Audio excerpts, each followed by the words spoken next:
고린도전서 7장 6절에서 11절 말씀입니다. 6절 말씀 제가 먼저 읽겠습니다.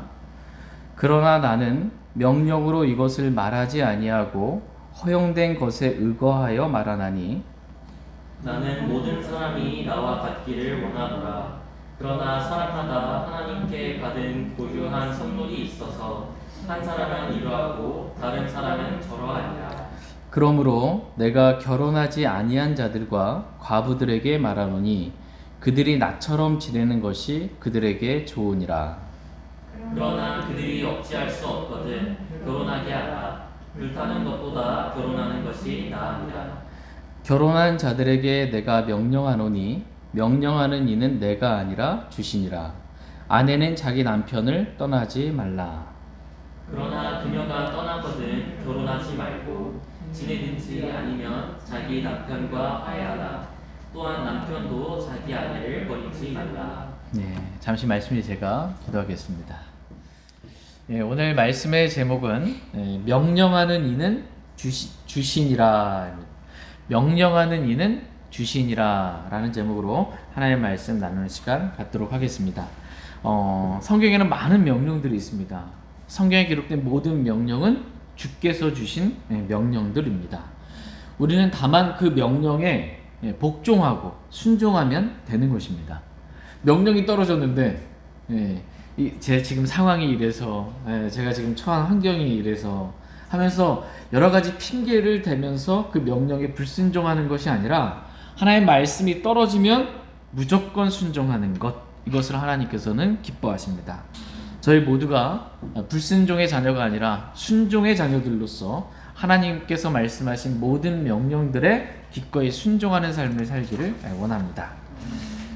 지난 시간에 저희는 남자가 여자에게 손을 대지 아니하는 것이 좋으니라 라는 말씀을 살펴봤습니다.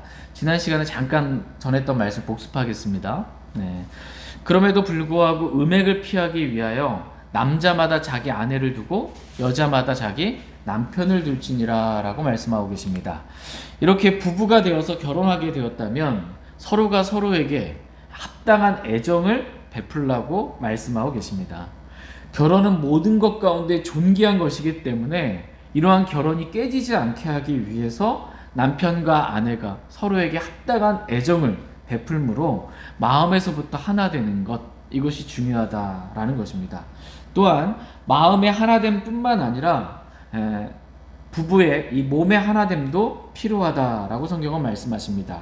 그래서 아내가 자기 몸을 마음대로 하지 못하고 남편이 하며 남편도 자기 몸을 마음대로 하지 못하고 아내가 하느니라 라고 말씀하고 계십니다. 그러면서 너희는 서로 속여 권리를 빼앗지 말라 이렇게 말씀하십니다. 서로를 속여서 권리를 빼앗지 말라 말씀하세요. 이유는 사탄이 참지 못함으로 인해 너희를 시험할 수 있기 때문에 몸의 하나됨, 이건 역시 중요하다라고 성경은 말씀하십니다. 그러나 너희가 금식과 기도에 전념하기 위하여, 하나님이 먼저죠. 그래서 금식과 기도에 전념하기 위하여 동의를 구해. 권리가 넘어갔으니까, 몸에 대한 권리가 넘어갔으니까 남편이나 아내에게 동의를 구해서 얼마 동안 그리하는 것은 예외이나 서로 몸의 하나됨을 갖지 않는 것, 이것은 예외이나 다시 함께하라 라는 것입니다. 나는 명령으로 이것을 말하지 아니하고 허용된 것에 의거하여 말한다 라는 것입니다. 이것이 오늘 본문 말씀의 시작입니다. 다 같이 고린도전서 7장 6절 말씀 보겠습니다. 6절 같이 읽겠습니다. 시작. 그러나 나는 명령으로 이것을 말하지 아니하고 허용된 것에 의거하여 말하노니. 그러나 나는 명령으로 이것을 말하지 아니하고 라고 말씀하십니다. 여기서 이것은 뭐냐면 바로 윗구절 5절에 기록되어 있는 너희가 금식과 기도에 전념하기 위하여 동의를 구해 얼마 동안 그리하는 것, 이것을 말하는 겁니다. 금식과 기도를 위해서 얼마 동안 잠깐 동의를 구해서 떨어져 있는 것, 부부가 몸의 하나됨이 있지 않는 것, 이것은 명령이 아니라는 것입니다. 이것은 허용된 것으로 내가 말한다라는 것입니다. 그러니까 주님의 명령이 아니라 이렇게 너희가 금식과 기도에 전념하기 위하여 동의를 구해 얼마 동안 그리하는 것은 허용된 예외다라는 거예요. 예. 예외적인 허용이라는 부분입니다. 무슨 말씀인지 이해되시죠? 네. 많은 사람들이 그리스도인들 가운데 주님을 정말 잘 믿고 말씀대로 따르겠다고 하는 사람들 가운데서도 많은 분들이 범하는 오류, 실수 가운데 하나가 이 예외적으로 성경에 허용된 그러한 것을 하나의 원칙으로 명령으로 보는 것, 이것이 오류에 빠지는 것입니다. 그러면서 하나님의 명령을 어기는 거예요. 그러니까 성경에 원칙이 있어요. 하나님의 명령이 있어요. 그것 명령이 있지만 다 그렇지 않은 예외가 있어요. 허용된 예외가 있단 말이에요. 근데 그 허용된 예외를 가지고 명령을 어겨버리는 거예요. 예. 이러한 오류를 범하는 것, 이것은 매우 잘못된 것입니다. 성경의 원칙은 뭐냐면 남자마다 자기 아내를 두고 여자마다 자기 남편을 두는 것, 이게 원칙이에요. 결혼하는 게 원칙이에요. 그러나 예외도 있죠. 그렇죠? 허용된 예외가 있단 말이에요. 사도 바울과 같이. 이거는 허용된 예외인 거예요. 근데 이걸 가지고 원칙을 무너뜨리고 결혼하면 안 된다 이래 버리면은 잘못된다는 겁니다. 이건 하나의 예에 불과하고요. 성경에 많은 정말 하나의 명령들이 있고 말씀이 있고 원칙이 있는데 아주 특별한 예외를 가지고 그거를 가져다가 이 보편적인 하나님의 원칙을 무너뜨리려고 하는 것, 이건 사탄에게 속는 겁니다. 이러한 오류에 빠지지 않게 되길 원합니다. 다 같이 고린도전서 7장 7절 말씀 보겠습니다. 7절 같이 읽겠습니다. 시작. 나는 모든 사람이 나와 같기를 원하노라. 그러나 사람마다 하나님께 받은 고유한 선물이 있어서 한 사람은 이러하고 다른 사람은 저러하니라. 예. 사도 바울은 지금 모든 사람이 자신과 같기를 원했습니다. 여기서 나와 같기를 원한다, 이 말씀의 의미는 뭐냐면 사도 바울이 결혼하지 않고 혼자 주님을 섬겼던 것처럼 나와 같이 결혼하지 않고 혼자 흐트러짐 없이 주님을 섬기기를 원한다라는 것입니다. 왜냐하면 결혼을 하게 되면 육신 안에 고난이 있기 때문이고 세상에 염려가 있기 때문에 결혼하지 않고 사도 바울과 같이 흐트러짐 없이 주님만을 섬기면 좋겠다라는 그러한 마음으로 이 말씀을 기록한 것입니다. 고린도전서 7장 26절 말씀 보겠습니다. 26절 같이 읽겠습니다. 시작. 그러므로 내 생각에는 현재의 고난으로 인해 이것이 좋으니 내가 말하거니와 곧 남자가 그대로 지내는 것이 좋으니라. 예. 여기서 지금 사도 바울이 남자가 그대로 지내는 것이 좋으니라 이렇게 지금 말씀하고 있어요. 그러니까 이런 부분적인 이런 앞뒤 문맥이나 그것을 왜 이 말씀을 하셨는지를 생각하지 않고 이것만 가져다가 해놓고 남자가 결혼하지 않고 그냥 그대로 지내는 것, 이게 하나님의 뜻이다 이래 버리면 안 된다라는 것입니다. 왜 지금 이 말을 했냐 하면 남자가 그대로 지내는 것이, 결혼하지 않고 지내는 것이 좋으니라 라고 말씀하신 이유는 결혼하면 고난이 있기 때문입니다. 고린도전서 7장 28절 말씀 보겠습니다. 28절 같이 읽겠습니다. 시작. 그러나 내가 장가를 가도 죄를 짓지 아니하였으며 처녀가 시집을 가도 죄를 짓지 아니하였으되 그럼에도 불구하고 그런 자들에게는 육신 안에 고난이 있으리라. 오직 나는 너희를 아끼노라. 예. 결혼을 하게 되면 남자든 여자든 그럼에도 불구하고 그런 자들에게는 어떻게 해요? 육신 안에 고난이 있다라는 것입니다. 결혼의 행복도 있지만 결혼했을 때에 있게 되는 그러한 육신 안에서 있는 고난이 있다라는 거예요. 그래서 결혼하지 않고 흐트러짐 없이 주님 섬겼으면 좋겠다라는 거예요. 오직 나는 너희를 어떻게 한대요? 아끼노라 이렇게 말씀하고 있습니다. 사도 바울이 남자가 그대로 지내는 것이 좋으니라 라고 말하고 나는 모든 사람이 나와 같기를 원하노라 라고 말한 이유는 뭐냐 하면 너희를 아끼기 때문이에요. 나는 너희를 아끼노라. 아끼기 때문에 내가 이 말을 해준다라는 것입니다. 너희를 너무나 아끼기 때문에 너희가 결혼하지 않고 나와 같이 흐트러짐 없이 주님 한 분만을 섬겼으면 좋겠다라는 것입니다. 이유는 결혼하면 우리가 결혼하지 않았을 때 겪지 못했던 육신 안에서의 고난이 있기 때문입니다. 결혼하지 않은 사람은 자기 자신만 책임지면 되지만, 그래서 자신에게 주어진 시간을 온전히 주님을 위해서 얼마든지 섬길 수 있지만, 결혼한 사람은 아내도 고려해야 되고 남편도 고려해야 되고 자녀들도 부양해야 되는 그러한 세상적인 육신 안에 걷게 되는 고난이 있다라는 것입니다. 또한 이 결혼했으니까 양가 부모님도 다 보살펴야 되잖아요. 그러한 고난들이 있다라는 거예요.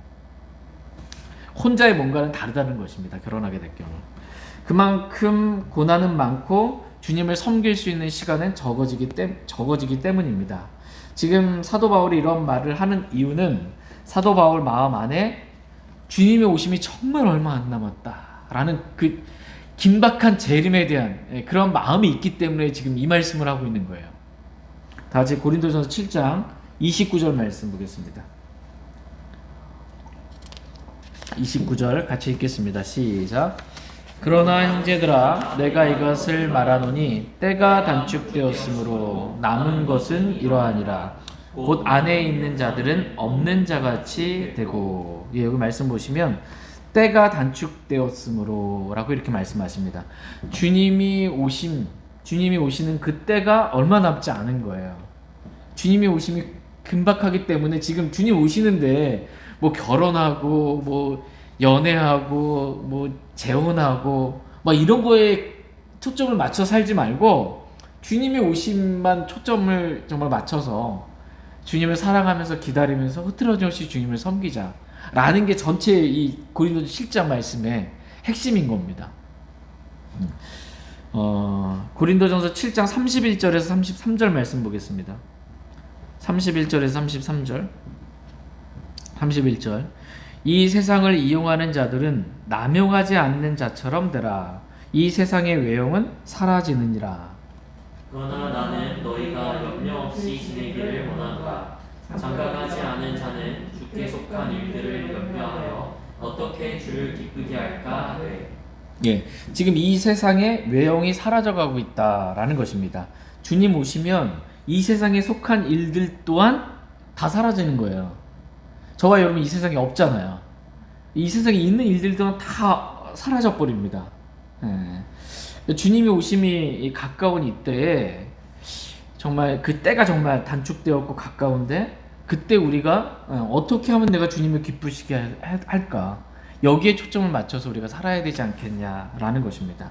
근데 장가간 사람은 주께 속한 일들을 염려하여 어떻게 주를 기쁘시게 할까라는 여기에 초점이 있기보다는 내가 사랑하는 아내, 내가 사랑하는 남편, 내 자녀들, 부모님들 어떻게 이 세상에 속한 일들에 염려해서 어떻게 하면 아내를 기쁘게 할까, 뭐 남편을 기쁘게 할까 이렇게 초점이 주님이 아닌 사람에게 초점이 맞춰진다라는 것입니다.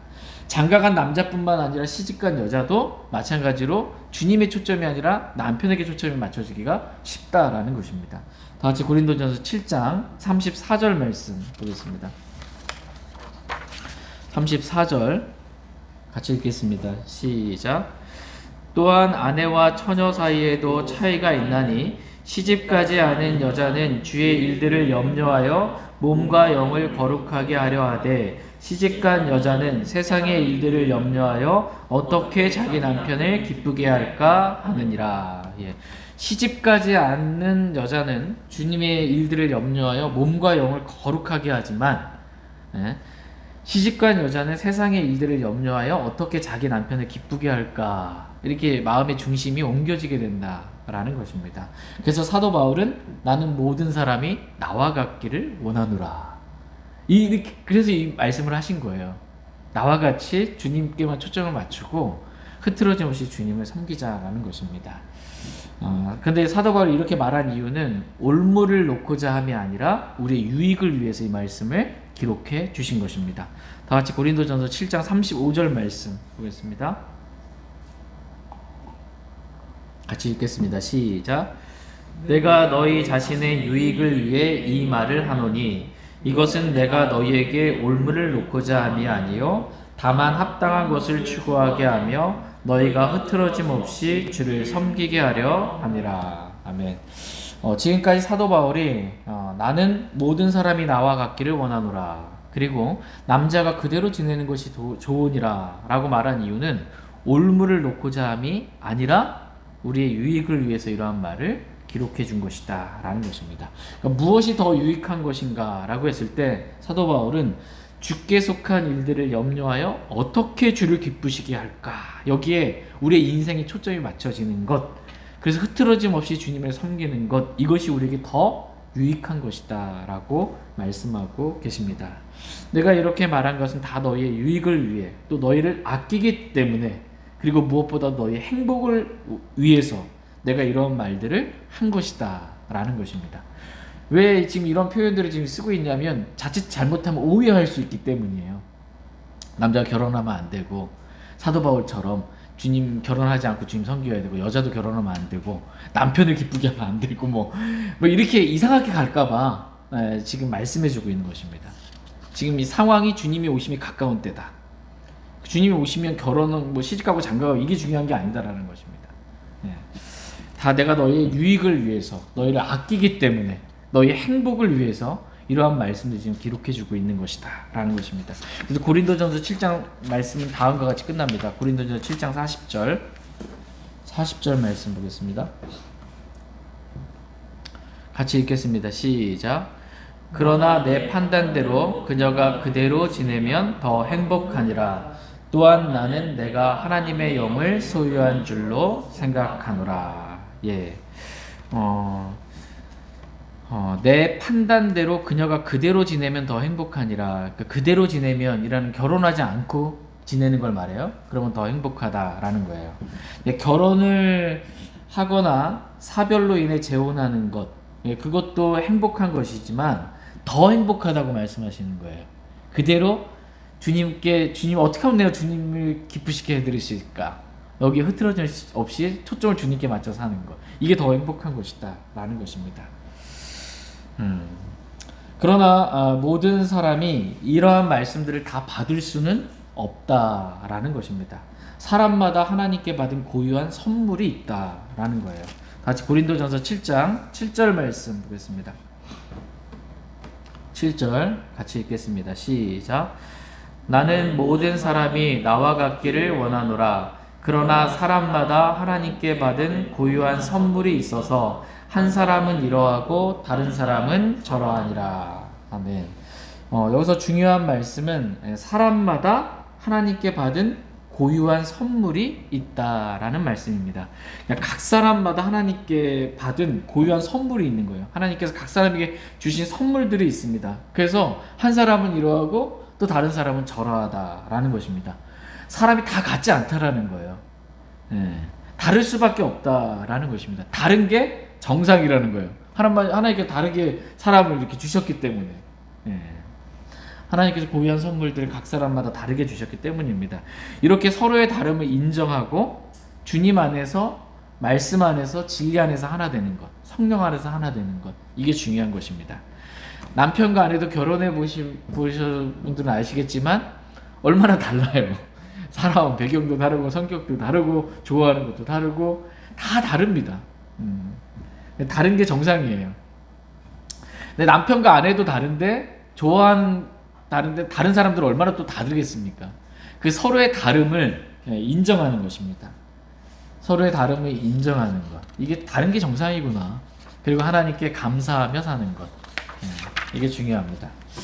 사도 바울이 여기서 사람마다 하나님께 받은 고유한 선물이 있어 라고 말씀하신 이유는, 사도 바울과 같이 결혼하지 않고 혼자 살아도 전혀 문제가 없는 사람이 있고 또 그렇지 않은 사람이 있다라는 것입니다. 그러므로 중요한 것은 사도 바울과 같이 혼자 살아도 전혀 문제가 없는, 소위 말하는 그 일반 교회에서 독신의 은사가 있다, 뭐 이렇게 말하는 사람 있고, 독신의 은사가 없는 거죠. 대부분의 사람들은 괜히 독신의 하나님께서 주신 선물이 아니에요. 이 사람에게 독신의 선물을 은사라고 표현하는 겁니다. 하나님께서 주신 그 독신의 은사가 없는데 마치 자신은 받은 것처럼 사도 바울과 같이 난 결혼하지 않고 혼자 살겠다, 이렇게 하면 안 된다라는 것입니다. 각 사람은 하나님께서 주신 고유한 선물대로 살면 되는 것입니다. 어떤 사람이 사도 바울과 같은 선물을 받았다면 그는 혼자 살면서 흐트러짐 없이 주님을 섬기면 되는 것이고, 그렇지 않은 일반적인 대부분의 사람들은 결혼해서 흐트러짐 없이 주님을 섬기면 되는 것입니다. 핵심이 결혼하냐 안 하냐가 핵심이 아니고 흐트러짐 없이 주님을 섬기는 것. 어떻게 하면 내가 주를 기쁘시게 할까라는 것. 이게 중요한 것입니다. 다 같이 고린도전서 7장 이제 8절 9절 말씀 보겠습니다. 8절 9절. 그러므로 내가 결혼하지 아니한 자들과 과부들에게 말하노니 그들이 나처럼 지내는 것이 그들에게 좋으니라. 그러나 그들이 억제할 수 없거든 결혼하게 하라. 불타는 것보다 결혼하는 것이 나으니라. 네, 지금 사도 바울은 결혼하지 아니한 자들과 과부들에게 말합니다. 과부는 결혼했지만 사별한 거예요. 그렇죠? 그래서 현재 혼자 지내고 있는 거예요. 그들에게 결혼하지 아니한 자들과 과부들에게 그들이 나처럼 지내는 것이 더 좋다라고 말하는 것입니다. 그러나 9절에 그들이 억제할 수 없거든 결혼하게 하라라고 이렇게 말씀하고 있습니다. 말하자면 하나님께 받은 고유한 선물이 혼자 사는 것이 아니라면 그 선물을 받지도 않은 채 혼자 살겠다 하지 말고 결혼하게 하라는 거예요. 권면해 주라는 거예요. 결혼하라고. 그렇게 불타는 것보다 결혼하는 것이 더 낫다라는 것입니다. 왜냐하면 자칫 잘못하다가 결혼하지 않은 상태에서 혼자 살다가 사탄이 주는 이 성적인 시험에 빠져서 음행할 수 있기 때문입니다. 사탄은 시험하는 자예요. 유혹하는 자예요. 음행하고 범죄하게 만드는 자입니다. 이렇게 음행하는 것보다 음행을 피하기 위하여 남자마다 자기 아내를 두고 여자마다 자기 남편을 두는 것이 낫다라는 것입니다. 여기서 말씀의 표현을 한번 여러분 보시길 바랍니다. 5절 끝부분에 보이시면 사탄이 너희를 5절 끝부분에 이것은 너희가 어떻게 해요? 참지 못함으로 인해 사탄이 너희를 시험하지 못하게 하려 합니다 라고 이렇게 말씀하고 계십니다. 참지 못함인 거예요. 그래서 사탄이 시험한다. 9절 말씀을 보시면 9절 말씀에 그들이 억제할 수 없거든 결혼하게 하라. 불타는 것보다 결혼하는 것이 나으니라. 여기서 보면 표현이 억제할 수 없다. 억제할지 못하는 거예요. 그 다음에 불타는 것보다 라는 표현이 나옵니다.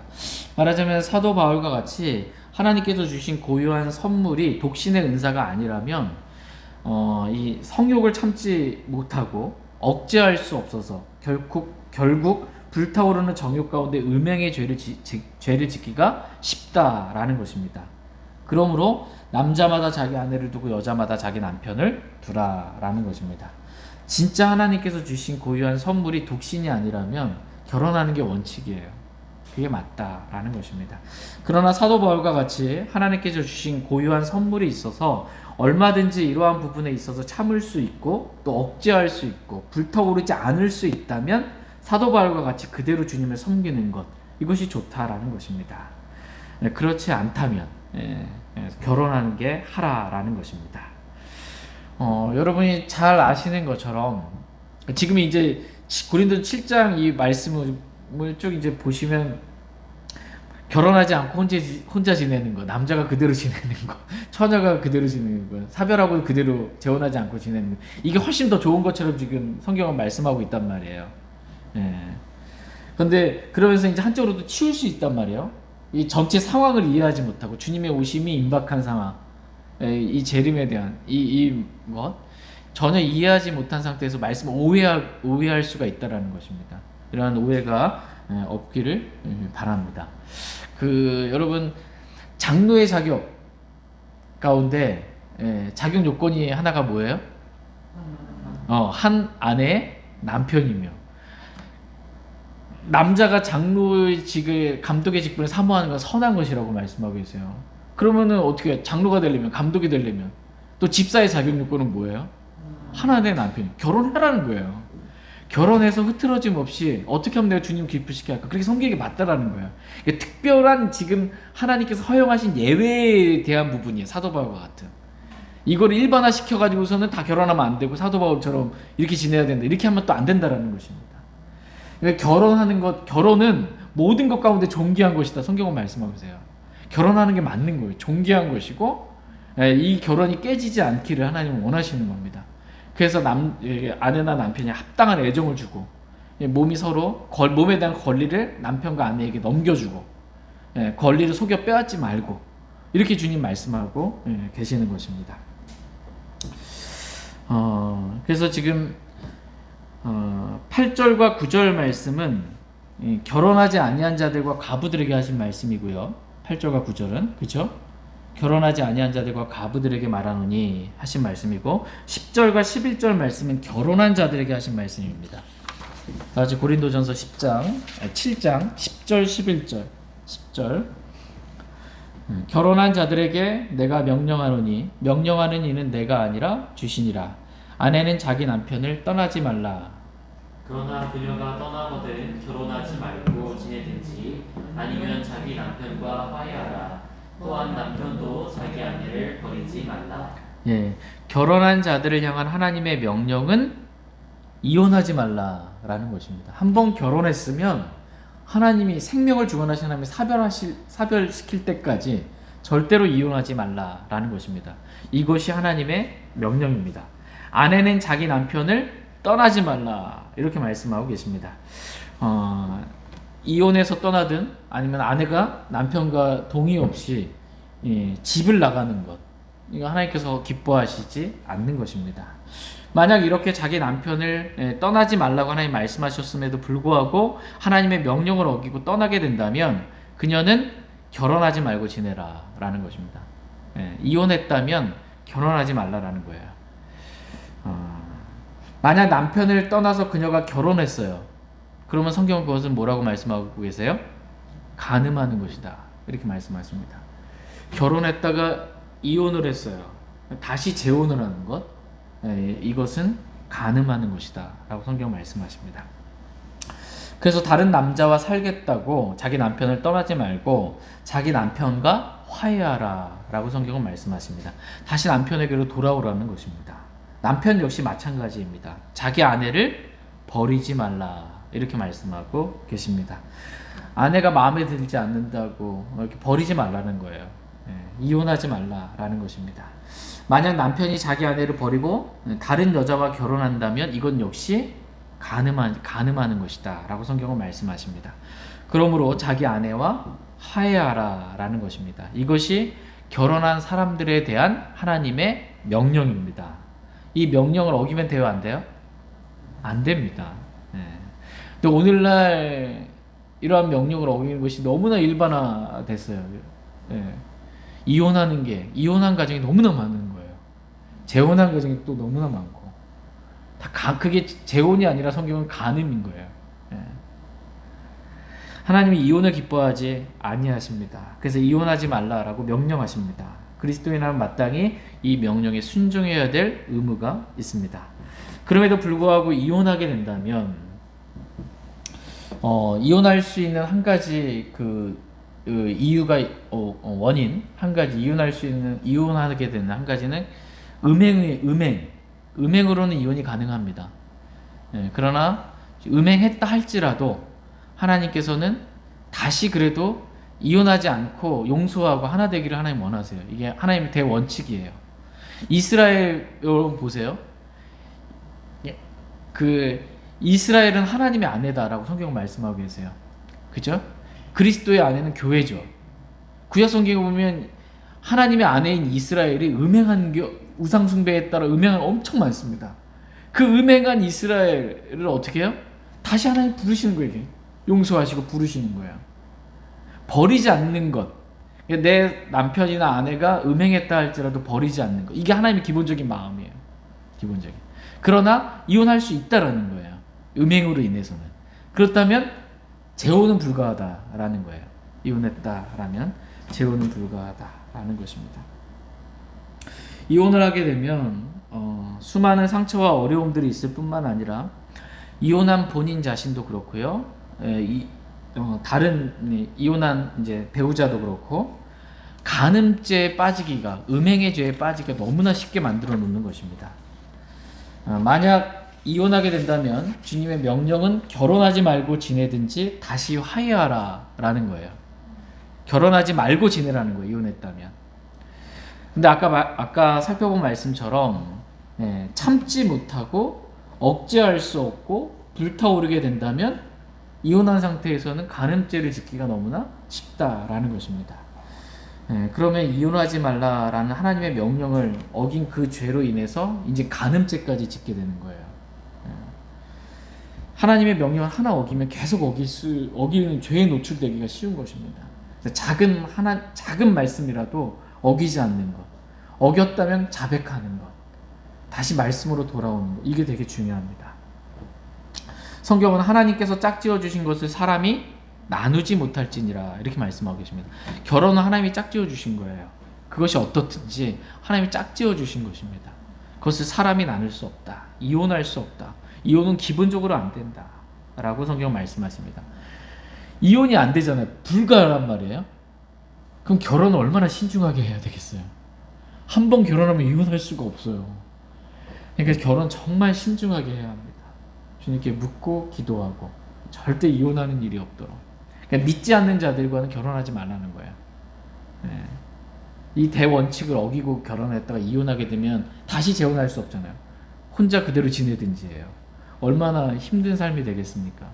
결혼에 대한 하나님의 말씀을 어기지 않고 구원받은 그리스도인, 가치관이 정말 같고 성경의 기준, 말씀을 어긴다 할지라도 그래도 내가 잘못했구나라고 말씀 앞에 인정할 줄 아는, 그래서 말씀으로 하나 될 줄 아는 그러한 형제 자매와 결혼하는 것, 이것이 매우 중요합니다. 그런데 이런 말씀들 잘 모르고 이미 결혼해버린 사람들은 어떻게 하느라는 거예요. 이미 구원받지도 않은 상태에서, 또는 구원받았다 할지라도 세상적으로 그냥 만나서 이미 결혼해버렸는데 어떻게 하냐 라는 겁니다. 그 질문에 대해서 성경은 다음과 같이 대답하십니다. 고린도전서 7장 12절 말씀, 고린도전서 7장 12절 같이 읽겠습니다. 시작. 그러나 나머지 사람들에게는 주가 아니라 내가 말하노라. 만일 어떤 형제에게 믿지 않는 아내가 있는데 그녀가 그와 함께 살기를 기뻐하거든 그는 그녀를 버리지 말며. 지금 이제 어떤 형제가 믿지 않는 아내랑 믿지 않는 사람이 결혼한 거예요. 이미 하나님의 말씀 어기고 모르든 불순종했거든. 그랬을 때 어떻게 하냐?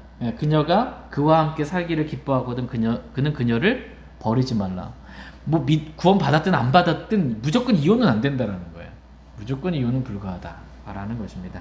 지금 고린도전서 7장 12절 말씀서부터 16절 말씀까지는 구원과 결혼에 관한 그러한 말씀입니다. 즉 이미 결혼한 부부 가운데 한 사람은 구원받았고 다른 사람은 구원받지 않았는데 그럼 어떻게 하면 좋겠냐라는 것에 대한 답이 이 말씀입니다. 이 말씀은 다음 시간에 저희가 살펴보고요. 12절 말씀에 기록된 첫 문장까지만 오늘 말씀 살펴보겠습니다. 7장 12절 첫 문장만 같이 한번 읽겠습니다. 시작. 그러나 나머지 사람들에게는 주가 아니라 내가 말하노라. 지금 사도 바울은 고린도전서 7장 8절에서 결혼하지 아니한 자들과 가부들에 대해서 말했습니다. 그리고 고린도전서 7장 10절에서는 결혼한 자들에게 명령했습니다. 이렇게 결혼하지 아니한 자들과 가부들 그리고 결혼한 자들에 대해서 말했는데 나머지 부류 사람들 있잖아요. 이미 결혼했는데 믿지 않는 사람들, 이 나머지들에 대해서는 주가 아니라 내가 말하노라. 이렇게 지금 사도 바울이 기록해주고 있습니다. 말씀이 보면 주가 아니라 내가 말하노라. 그럼 이 말씀은 주님의 말씀이 아니면 사도 바울의 개인적인 얘기예요? 헷갈릴 수가 있습니다. 마음에. 어떤 분들은 이 나머지 사람들에 대해서 말하는 이러한 말씀들은 사도 바울의 개인적인 의견일 뿐이다 라고 이렇게 말하는 사람들도 있습니다. 그러나 그렇지 않습니다. 이 말씀도 성경이 되게 하셨습니다. 이 말씀이 성경이 되게 했어요. 나머지 사람들에 대해서는 주가 아니라 내가 말하노라 했기 때문에 이 말씀 주님의 말씀이 아니라 사도 바울의 말이라고 말하는 사람들이 있지만 전혀 그렇지가 않습니다. 사도 바울은 지금 자신이 이 말씀을 기록할 때 이 말씀이 하나님의 영감으로 기록된 살아있는 하나님 말씀이 될 것이라고 생각하지 못하고 기록한 거예요. 사도 바울은 단지 자신의 의견을 생각한다 라고 기록을 했을지 모르지만 하나님께서는 그 말씀을 살아있는 정말 하나님의 영감으로 기록된 말씀이 되게 하신 것입니다. 그러니까 성경을 기록한 사도 바울은 몰랐지만 하나님은 아셨고 또 그렇게 하신 거예요. 이게 하나님의 놀라운 섭리인 것입니다. 이와 같이 성경은 사람의 어떠한가는 상관없이 하나님의 주권 가운데 하나님께서 친히 영감으로 기록한 말씀인 것입니다. 다윗 보세요. 살인죄와 간음죄를 지은 이 다윗을 통해서 하나님께서 시편 말씀을 기록하신 거예요. 우상 숭배에 빠진 솔로몬을 통해서 전도서 말씀도 기록하신 겁니다. 정말 사람의 어떠함과는 전혀 상관없이 어떤 사람이든지 하나님께 들어 쓰셔서 사용하실 수가 있고 성경을 기록하실 수가 있다라는 것입니다. 그래서 성경의 저자는 사람이 아니라 하나님인 거예요. 우리가 볼펜을 가지고 붓을 가지고 색연필을 가지고 뭔가를 썼다 할지라도 붓이 쓰고 색연필이 쓰고 볼펜이 쓰고 그런 게 아니잖아요. 그것을 들어 사용한 사람이 쓴 거잖아요. 하나님께서 사람을 그와 같이 들어 사용하신 겁니다. 성경을 그렇게 기록하신 것입니다. 그런데 그 들어 쓰임 받은 그 사람이, 그 성경 기록자가 이게 주님의 명령인지 알고 기록했든지 모르고 기록했든지 그것이 다 하나님의 말씀으로, 변함없는 하나님의 말씀으로 기록하게 하신 것입니다. 다시 고린도전서 7장 10절 말씀 보겠습니다. 10절 앞부분 말씀 보시면 결혼한 자들에게 내가 명령하노니 명령하는 이는 내가 아니라 주시니라. 여기서는 알고 기록한 거예요. 주님이 주신 명령이다 라고 알고 기록을 했고, 12절에서는 그러나 나머지 사람들에게는 주가 아니라 내가 말하노라. 모르고 기록을 한 겁니다. 주님의 명령인지 모르고. 알고 기록했든 모르고 기록했든 다 주님의 영감으로 기록된 말씀이다라는 것입니다. 성경 안에 사람의 뜻이나 사적인 어떠한 것이 들어가 있지 않습니다. 성경 기록자가 알든 알지 못하든 하나님께서는 그 사람에게 성령님이 역사해 주셔서 그 사람을 감동하셔서 성경을 기록하게 해 주셨습니다. 고린도전서 7장 25절 한번 보겠습니다. 25절 같이 읽겠습니다. 시작. 이제 처녀들에 관하여는 내가 주께 받은 명령이 없으나 주의 긍휼을 받아 신실하게 된 자로서 내 판단을 주노라. 우리는 여기서 사도 바울이 처녀들에 관하여는 내가 주께 받은 명령이 없다라고 말씀하고 있습니다. 사도 바울이 말하자면 처녀들에 관하여는 주님으로부터 받은 분명한 말씀은 없었어요. 그런데 본인이 주의 긍휼을 받아 신실하게 된 자로서 내 판단을 준다라는 것입니다. 주님의 긍휼을 받아서 신실하게 된 자로서 사도 바울 자신의 판단을 줬는데 그 사도 바울의 판단이 하나님의 판단이 되게 하셨고 하나님의 말씀이 되게 하셨다라는 것입니다. 바울은 몰랐지만 그렇게 하셨다라는 것입니다. 고린도전서 7장 40절 말씀 보겠습니다. 고린도전서 7장 40절 같이 읽겠습니다. 시작. 그러나 내 판단대로 그녀가 그대로 지내면 더 행복하니라. 또한 나는 내가 하나님의 영을 소유한 줄로 생각하노라. 내 판단대로, 사도 바울의 판단대로 그녀가 그대로 지내면 더 행복하니라. 그러면서 또한 나는 내가 하나님의 영을 소유한 줄로 생각하노라. 이렇게 말씀하고 있습니다. 지금 사도 바울은 주님으로부터 받은 분명한 명령의 말씀이 없었기에 자신의 판단을 기록한 거예요.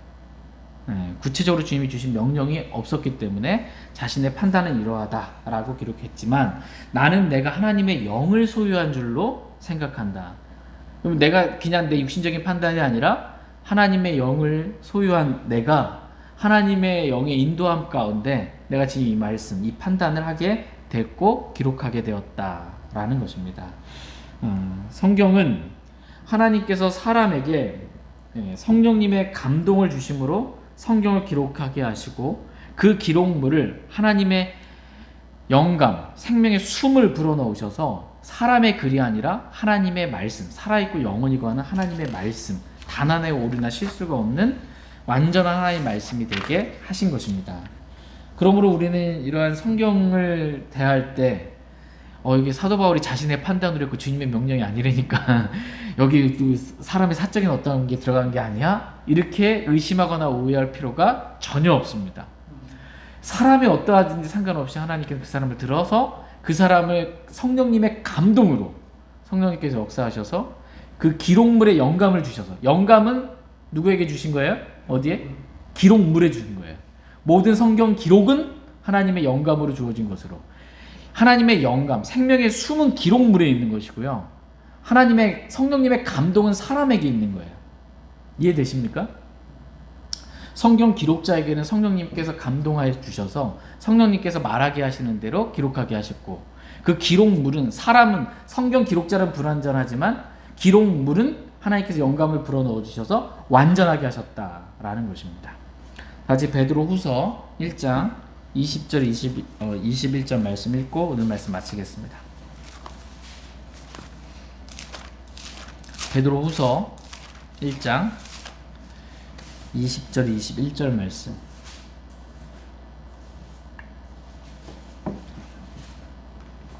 베드로후서 1장 20절 21절. 20절 제가 먼저 읽겠습니다. 먼저 이것을 알라. 성경 기록의 대언은 결코 어떤 사적인 해석에서 나지 아니하였나니, 대언은 옛적에 사람의 뜻으로 말미암아 나오지 아니하였고 오직 하나님의 거룩한 사람들은 성령님께서 자기들을 움직이시는 대로 말하였느니라. 아멘. 네, 20절 말씀 시작이 뭐예요? 먼저 이것을 알라.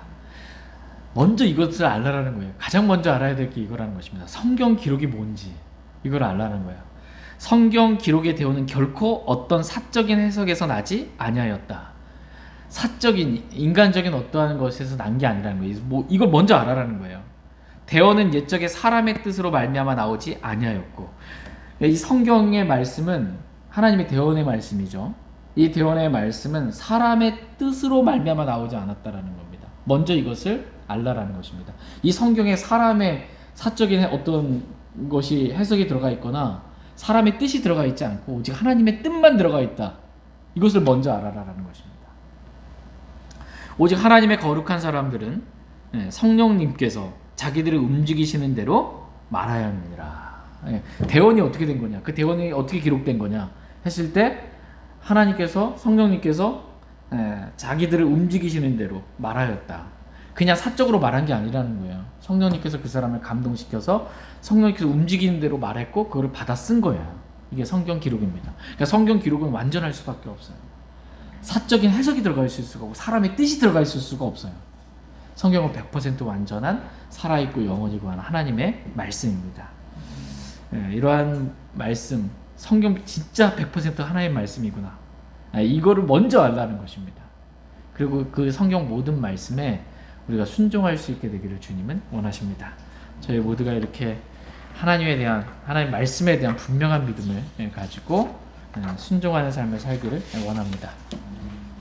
제가 기도하고 개인적으로 기도하는 시간 갖도록 하겠습니다.